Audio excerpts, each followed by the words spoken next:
First of all, thank you for accepting the invitation. It's a pleasure to do this interview with you. And you know that you are a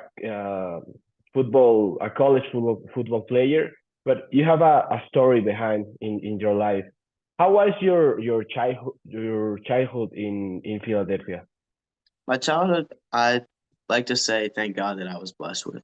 It was amazing. It was very, very unique, but I got to meet a lot of amazing people and have a lot of amazing experiences I don't think other people have or ever will have. So it's really amazing. I'm very blessed with it. Okay, perfect. And how was your approach to football? Because you know that maybe it's not at the it's unusual, you know, that an Jewish and Orthodox football player in the college. Yeah, so I mean, my approach to football, at least, coming out of high school and going to Texas A&M was obviously a little bit different. So in going to Jewish high school and going to Jewish primary schools, there isn't really anything to do with football or in the sense like anything organized. Like we always played football at recess when we were kids and we always played it in gym class, but we didn't actually have anything organized where it was like, you know, pads and your learning scheme of the game or anything like that. So the approach is pretty casual. I always loved the culture surrounding football, and that was one of the things that definitely drew me to Texas A&M. Aside from the very beautiful Jewish community they have here, was definitely the culture and how it surrounded football. So I mean, that was just my approach going and coming here in regard to football. Okay, but and you have a sports support in the yeshiva, for example. Yeah, yeah. The school gave us tons of support for sports. It's just when it comes to football, it's a completely different animal with regard to the sport. So like we have basketball and soccer and track. eh, what else do we have? Cross country, tennis. We had lots of sports, like a pretty decent amount of sports, at least for especially for that type of high school. Um, and especially for having only about 100 kids at the high school. However, football is one of those sports where it costs a lot of money for the equipment.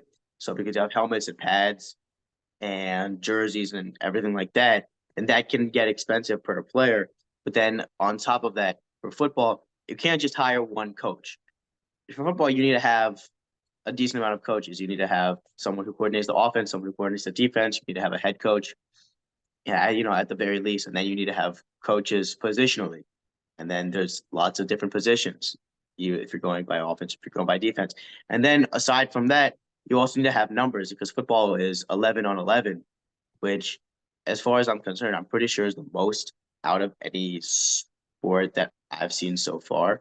I could be wrong on that, but it's 11 on 11, and when you have in 100-person high school with 50 guys, about right, Mhm. you lower that to a smaller amount, then you have 50 out of 50 guys. How many those guys actually want to play sports? You probably get about like 35 to 40, right? So you have 40 guys. And then when you split that up by position, you only have maybe one backup guy per position in some sense. So and with football, there are unfortunately injuries, but you're going to need more than one backup guy typically.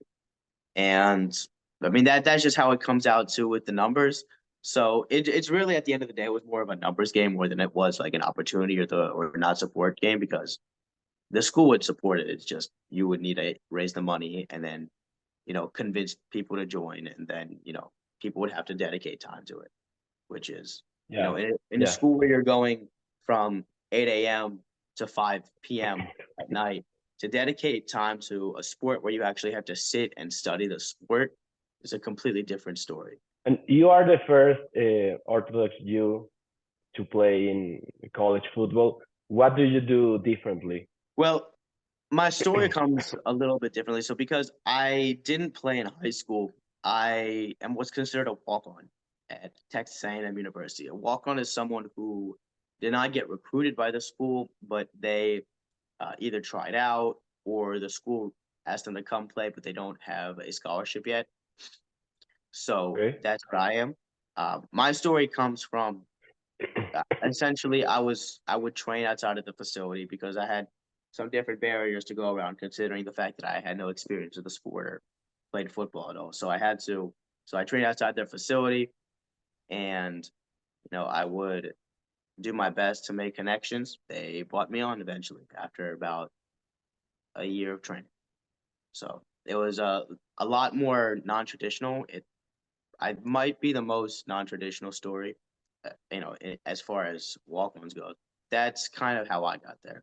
And but obviously, nothing comes without the help of Hashem or anything like that. So, I see it as, kind of my mission at this point in time. Okay, okay. Maybe you're really good, so that's the reason. It's a question that everybody wants to know. Like all the college football games are on Shabbat, on Shabbat. How you can play?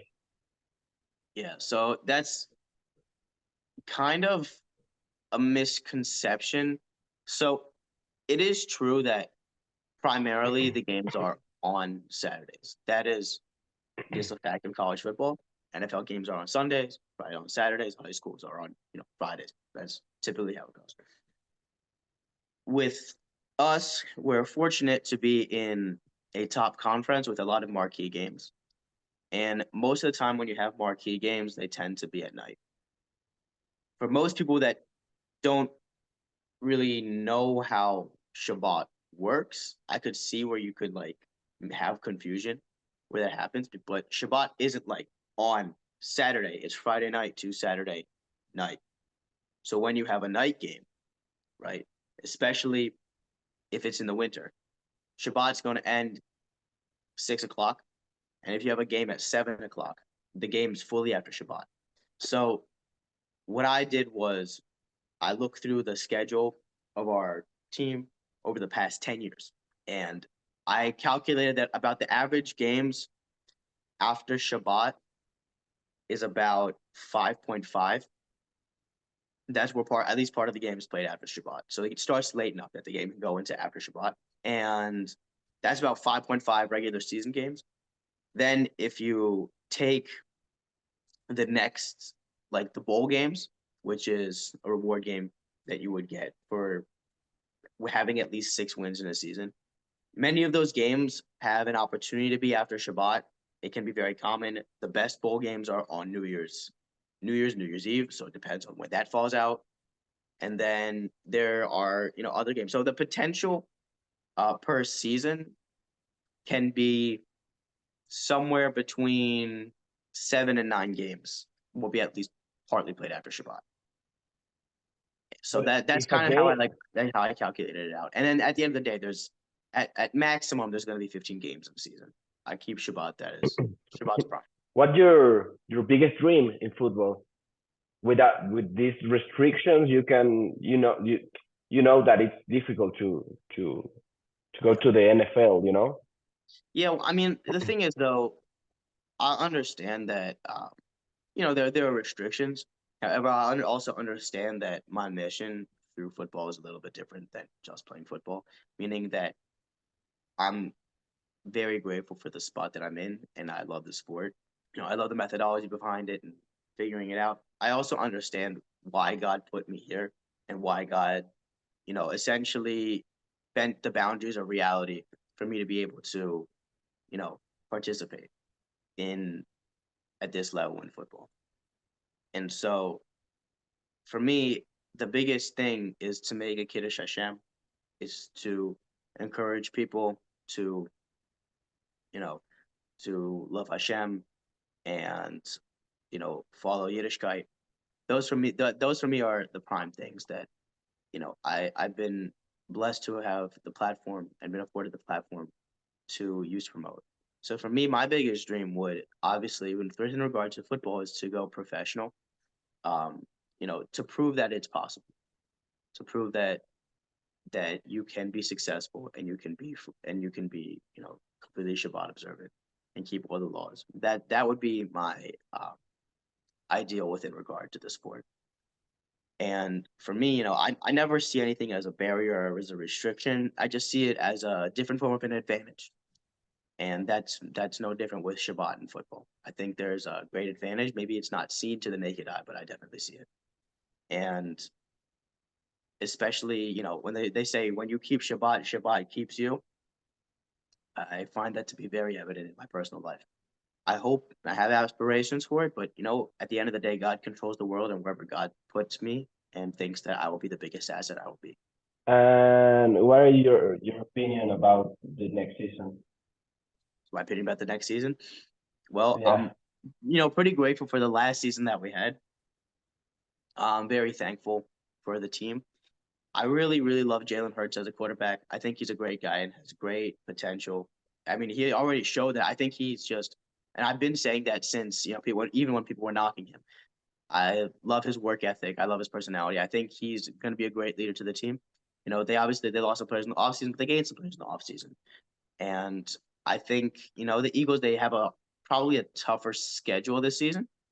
So I'm excited to see where it goes and how they put together this new offense. But obviously, I'm always going to be here rooting from College Station, Texas. Okay, perfect. And yeah, for the end, if you could give a message for the children that dream to play in college football, what would it be? Nothing's impossible unless you make it impossible. And I think a lot of people go through life and they see things that, because I'm this, that's not never going to happen. No one's ever going to do that. No one's ever going to accept me in this way. I think a lot of it's about how you present yourself. And if you present yourself with, it's impossible because I'm Orthodox or because I'm, well, in my case, I'm also 5'6", right? So if you create walls for yourself, then there will be walls, but they're just walls inside your own mind. And you can accept a reality that other people create for you, but that you're allowing that to exist for you. So if you really believe that you can achieve something and you have the right intentions and you put in the work, you show that God that you're a worthy investment, you'll succeed. And at the end of the day, that's just how it is. But you have to tune out a lot of noise as you would, and you have to understand that people are going to call you crazy, but crazy is what succeeds. Okay, perfect. Thank you, Sam, for your time.